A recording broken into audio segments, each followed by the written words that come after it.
할렐루야. 오늘도 이 자리에 나오신 여러분을 주님의 이름으로 환영합니다. 오늘 말씀은 서기관을 비판하며 시작하고 있습니다.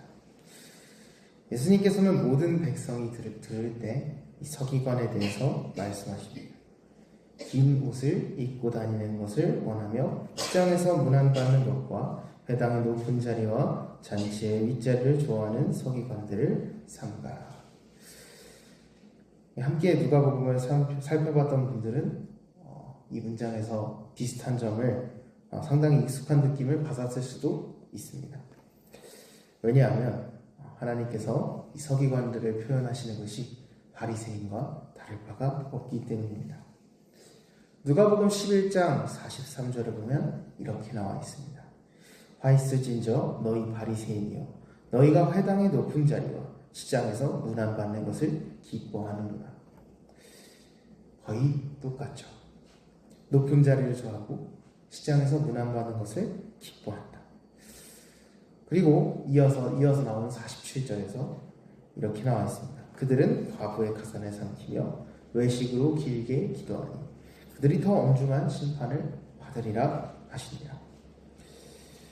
과부의 가산을 삼켰다. 이렇게 나와 있죠.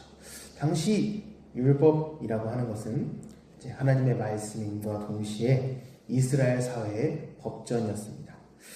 당시 이제 로마에 점령당한 상태이긴 하지만 이 로마에서는 자치를 하게 했습니다. 그 점령지에 대해서. 그래서 이스라엘의 법이 이스라엘 사회에 적용될 수 있습니다. 그래서 이 서기관은 단순히 성경을 가르치는, 하나님의 말씀을 가르치는 사람일 뿐만 아니라 법률 전문가이기도 합니다. 정확히 어떻게 이 과부들의 과산을 삼켰는지는 알 수는 없습니다. 추측을 해보자면 법률적 조언을 주며 지나친 수수료를 받았을 수도 있고요. 남편의 가산을 상속하는 과정에 개입하여 일정 부분을 빼돌렸을 수도 있습니다. 하지만 그들은 이 세상에서의 법률 전문가가 그렇다면 비싼 값 치르더라도 탈이 없는 게 더 나으니까 그럴 수 있지만 이들은 그냥 일반적인 법률 전문가가 아닙니다. 성경을 가르치는 학자요 교사이기도 합니다. 성경에서는 사회 취약계층, 고아나 과부에 대하여 반드시 보호해야 한다고 분명히 가르치고 있습니다. 그것을 무엇보다 잘 아는 서기관들이 그것을 지키지 않았다는 것입니다. 그러면서 이 서기관들은 외식으로 다른 사람이 보기에 선한 사람인 것 마냥 길게 기도하였다는 것입니다. 누가복음 13장 39절을 보면 이렇게 나와 있습니다. 주께서 이르시되 너희 바리새인은 지금 잔과 대접의 겉은 깨끗이 하나 너희 속에는 탐욕과 악독이 가득하도다. 서기관과 바리새인 모두 겉은 깨끗해 보입니다. 그러나 그 속은 매우 더럽다는 것이 오늘 예수님의 평가입니다. 그러한 그들에게 예수님은 더 엄중한 심판을 받을 것이라 경고하십니다. 그러면 어떻게 해야 하는가? 예수님은 바리새인에게 이렇게 말씀하신 적이 있습니다. 화 있을진저 너희 바리새인이여 너희가 박하와 운양과 모든 채소의 11조는 드리되 공의와 하나님께 대한 사랑은 버립니다. 그러나 이것도 행하고 저것도 버리지 말아야 할지니라. 아멘. 바리새인과 서기관의 행동에는 하나님을 향한 사랑이 없고 그저 잦은 헌금과 11조를 통하여 자신이 얼마나 의로운지를 다른 사람에게 알리는 도구로서 헌금을 11조를 기도를 사용했다는 것이죠. 그렇게 오늘 말씀에서 바로 다음에 한 과부의 헌금에 대해서 말하고 있습니다. 21장 1절에 부자들이 헌금함에 헌금을 넣고 있었습니다. 그들의 재산은 많았고 그들의 헌금 또한 많았습니다. 당시 돈은 전부 금이나 은 같은 고체, 우리와 같은 종이가 아니고 주물이었기 때문에 금속이 더 맞겠네요. 금속이었기 때문에 그렇죠? 떨어진 소리가 다 들리겠죠. 엄청나게 묵직한 소리들이 앞에서 들렸을 것입니다. 후두두둑 후두두둑. 그 가운데 한 과부가 헌금함에 와서 2렙돈을 하나님께 바칩니다.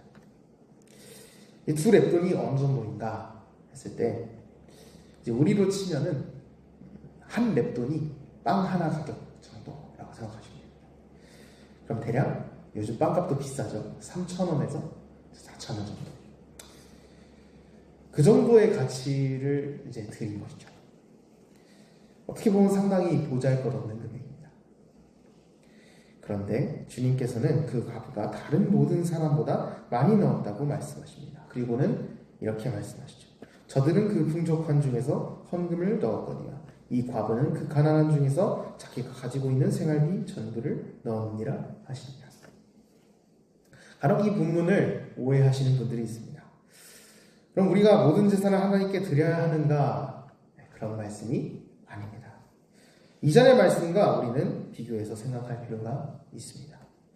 바리새인과 서기관들은 하나님의 말씀을 이행하면서도 하나님을 향한 마음이 없었습니다. 이들은 누가복음에서 부자들이죠. 하나님의 것을 자신의 것으로 삼은 자들, 마땅히 하나님께 돌려야 할 영광을 스스로 차지하는 자들. 그렇기에 그들은 헌금을 낼 때도 마찬가지였을 것입니다. 자신의 의를 증명하기 위해서 헌금을 많이 냈겠죠. 반면에 과부는 어떻습니까? 2렙돈, 그죠? 냈다고 해서 사람들이 의롭다고 쳐줍니까? 지켜 세워줍니까? 어떤 사람이, 우리 현대식으로 어떤 사람이 딱 헌금하고 나서 3,000원 넣었습니다. 그러면 무슨 생각을 할까요? 3,000원 넣었는데 의롭다, 뛰어나다 이런 생각이 들까요? 아니면 아무 생각이 없을까요? 보통 아무 생각이 없겠죠. 즉, 이 과부는 자신의 재산 전부를 드림에도 그 자신 전 재산이 3,000원이라는 것 참 슬프죠. 3,000원을 드리면서도 그 자신이 의롭게 되기 위하여 그것을 드린 것이 아니라는 것입니다. 그저 하나님을 향한 사랑이 컸던 것이죠. 그렇게 그 누구보다 가장 많이 하나님께 드린 사람이라는 것입니다. 여러분은 어떠십니까? 여러분이 교회에서 하는 모든 행동들, 기도나 예배, 헌금 등등등, 이 모든 것을 할 때 어떤 마음으로 하고 계십니까? 저는 이제 전도사로서 이러한 유혹을 참 많이 받습니다. 좀 특히나 금요 예배가 다 끝나고 기도하잖아요. 기도를 하는데 시간이 별로 안 지났어요. 기도가 끝났는데 갑자기 기도가 더 안 나옵니다. 그래서 시간이 지났어요. 시간이 별로 안 지났어요. 근데 거기서 더 기도를 해야 할까? 그 생각이 들면 저는 그냥 바로 나가버립니다. 그때부터는 더 이상 기도하는 게 아니에요. 내가 의로워 보이기 위해서 하는 기도는 기도가 아닙니다. 예배도 마찬가지고 헌금도 마찬가지입니다. 하나님을 위하여 하는 모든 일들이 그렇습니다. 하나님을 위하여 하는 일들은 하나님을 위하여서만 해야 합니다. 나의 의심이나 나의 의로움을 위하여 해서는 안 됩니다. 그것은 아무것도 바치지 않은 것과 다를 바가 없습니다. 온전히 하나님을 위하여 기도하고 예배하고 봉사하는 여러분이 되시기를 주님의 이름으로 소망합니다. 잠시 기도하겠습니다.